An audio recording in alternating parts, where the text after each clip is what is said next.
बीबी Syeda memorial trust द्वारा elite international school का शिलान्यास।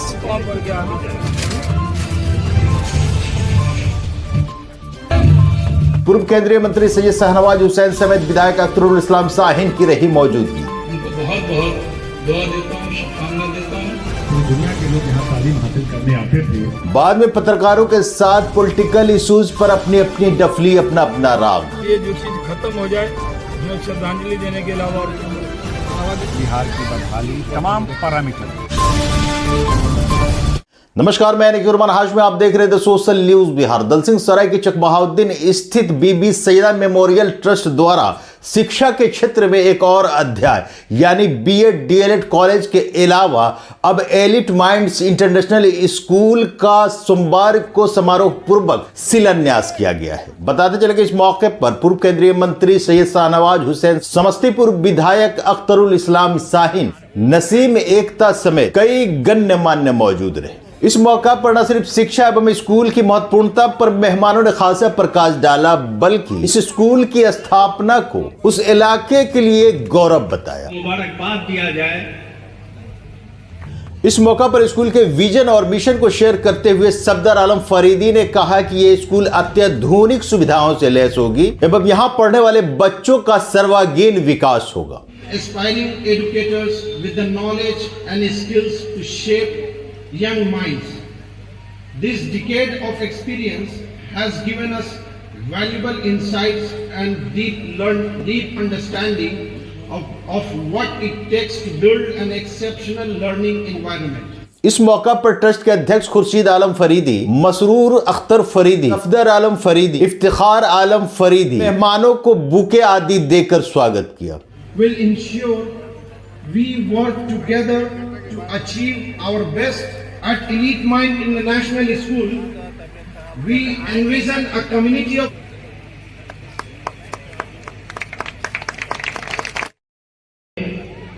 सारी दुनिया को बताते चले कि समारोह की संचालन अपने बेहतरीन अंदाज में नसीम नजर ने बाखूबी अंजाम दिया। अपनी मिसाल आप होती हैं। चूंकि चुनावी वर्ष हो और बड़े चेहरे किसी कार्यक्रम में मौजूद हो तो पत्रकारों का हक बनता है सवाल करने का। ऐसे में शाहनवाज हुसैन ने बेबाकी के साथ पत्रकारों का जवाब देते हुए शाहनवाज हुसैन ने न सिर्फ आरजेडी, केजरीवाल, प्रशांत किशोर बल्कि इंडिया गठबंधन को साफ होने की बात कही।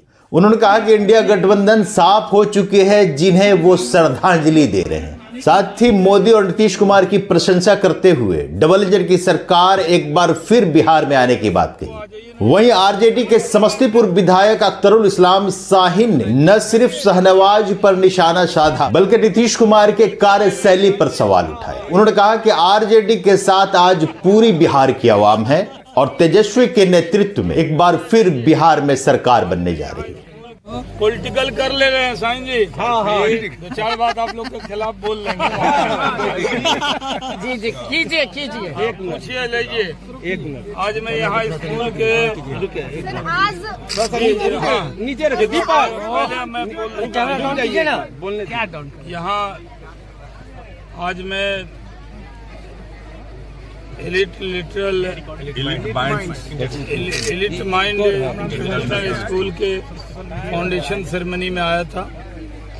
गांव में भी वर्ल्ड क्लास स्कूल बन सकता है, इसके लिए चकबहाउद्दीन आकर देखना चाहिए और बहुत अच्छा प्रयास है। इनके यहाँ बीएड कॉलेज, डीएलएड कॉलेज है, साथ में गांव में नर्सिंग कॉलेज बन रहा है, साथ में इतना अच्छा स्कूल बन रहा है, बोर्डिंग है, बाहर से बच्चे पढ़ने आएंगे। ये इस गांव के लिए ये मॉडल है कि लोग गांव के अंदर भी गांव के लोग डेवलपमेंट कर सकते हैं। इसके लिए मैं खुर्शीद साहब को, उनकी टीम को बहुत मुबारकबाद देता हूँ। अब कोई पॉलिटिकल सवाल है तो आप कर लीजिए, क्योंकि मंच से तो चुनावी वर्ष इस तरह से एनडीए को देख रहे हैं बिहार में। देखिए 2025 फिर आएंगे नीतीश कुमार जी के नेतृत्व में एनडीए की सरकार बनेगी, इसमें कोई शक नहीं है। इस बार हम 200 का आंकड़ा पार करेंगे। ये जो राजद है इस बार वो मुश्किल से डबल डिजिट में पहुंचेगा, उसको सिंगल डिजिट में भी रह सकता है। क्योंकि लोगों ने मन बना लिया। लोकसभा के चुनाव में भी हम लोग 30 सीट जीते और अभी जो उपचुनाव भी हुआ वो सब सीट हम लोग जीत गए। तो ये साफ संदेश है कि नीतीश कुमार ने जो प्रगति की है बिहार में, आप लोगों से छुपा नहीं है कि कितनी प्रगति के रास्ते पर बिहार है। डबल इंजन की सरकार है।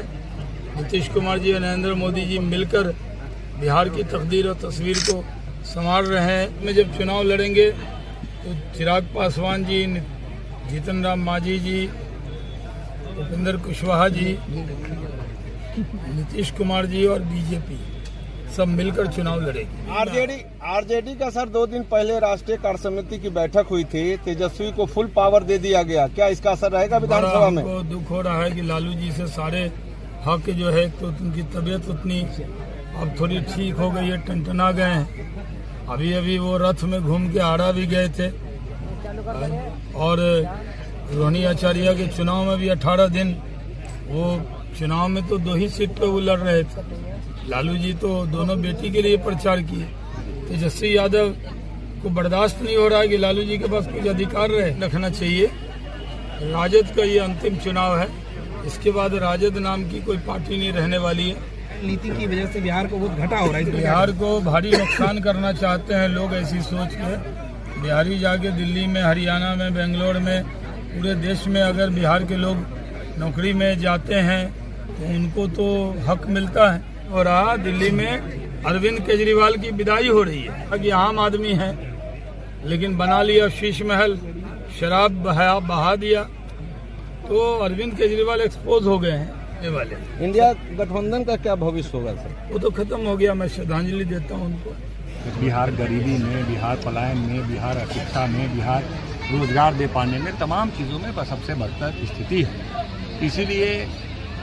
इसीलिए हम लोग का यह है कि 20 साल नीतीश कुमार जी के शासन करने के बाद भी आज बिहार भारत सरकार के तमाम आंकड़ों में सबसे पिछड़ा राज्य बिहार है।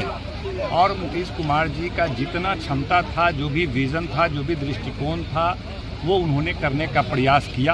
अच्छा कुछ किया, कुछ खराब किया, लेकिन बिहार उन्नति नहीं कर पाया, बिहार विकसित राज्यों की श्रेणी में नहीं आ पाया।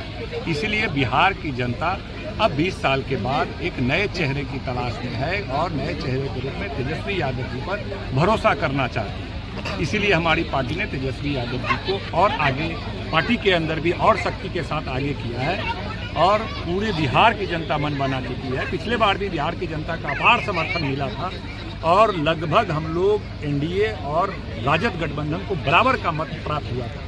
1,57,00,000 वोट एनडीए गठबंधन को मिला था, 1,57,00,000 वोट तेजस्वी यादव के गठबंधन को, मतलब महागठबंधन को मिला। और अब जनता निर्णय लिया है कि तेजस्वी यादव जी को बनाना है, तो अब तो प्रचंड बहुमत के साथ तेजस्वी यादव जी आएंगे। बड़े उद्योगपति को पैसा दिया जाता है और वो पैसा लेके अपने आप को दिवालिया बता देते हैं या देश छोड़ करके भाग जाते हैं। मतलब पारस जी से ही संपर्क में आते थे और वहीं से उनका कल्याण होता था, क्योंकि रामविलास पासवान जी बड़े नेता थे। सारा बागडोर उनका 40 साल तक पारस जी ने संभाला है। शाहनवाज हुसैन कह रहे हैं कि राजद का सफाया हो जाएगा 2025 में। वो तो वक्त बताएगा। जब मोदी जी अपने लोकप्रियता के शिखर पर थे और 400 पार की बात करते थे, और जब नीतीश कुमार देश के सबसे ज्यादा सुशासन बाबू कहलाते थे, तब तो एक 30 साल का नौजवान बराबर का मुकाबला दिया। घबराहट पता चलेगा आपको 1 महीने के अंदर अंदर। उसी से समझ जाइएगा कि केंद्रीय नेता इतना क्यों आ रहे हैं और उनके प्रकोष्ठ के लोग क्यों आ रहे हैं, वो समझ में आता है। शाहनवाज जी ने लालू जी पर कहा कि जब टनटना गए हैं तब उनसे बागडोर छीना जा रहा है। देखिए, लालू जी बड़े नेता हैं और हम लोग का मानना है कि इंसान धरती पे जिस उद्देश्य के लिए आता है वह उद्देश्य पूरा हो जाने पे पद को रिक्त कर देना चाहिए। लालू जी जिस उद्देश्य से आए, सामाजिक न्याय का नारा लेकर के आए और शोषित वंचित समाज को समानता के हक की लड़ाई लड़ा और उसमें आत्मविश्वास, आत्मसम्मान दिलाने की लड़ाई लड़ी। अब उस जो सामाजिक न्याय है उसको आर्थिक न्याय देना है। जो गरीब वंचित शोषित वर्ग है उसके साथ आर्थिक रूप से न्याय नहीं हो पाएगा। आज भी वो बदहाल जिंदगी जी रहे हैं। इसलिए इस लड़ाई का झंडा उन्होंने तेजस्वी यादव के हाथों में लेकर के खुद आगे करने का काम किया है। नफरत की बात करेगा, घृणा की बात करेगा, हिंदू मुस्लिम, हिंदुस्तान पाकिस्तान की बात करेगा, उसको भाजपा में प्रतिष्ठा मिलती है। आज शाहनवाज हुसैन जैसे लोग को कोई कदर नहीं है। बेचारे को राज्य MLC तक से हटा दिया, उनको राज्य के मंत्री तक से हटा दिया। यही भारतीय जनता पार्टी का चेहरा है, जिसको जनता कदर करती है, जनता सम्मान करती है, उसको उस पार्टी में कोई कदर नहीं है। नफरत की बात करने वाले को ही भाजपा आरजेडी में स्वागत होगा क्या? शाहनवाज जी को आरजेडी में वैसे आए, वैसे लोगों का स्वागत है। जो लोग भारतीय जनता पार्टी के नीति को छोड़ करके हमारे इंडिया गठबंधन में आते हैं, जो पार्टी जो पॉलिटिकल नेता, वैसे लोगों का स्वागत किया जाए। धन्यवाद।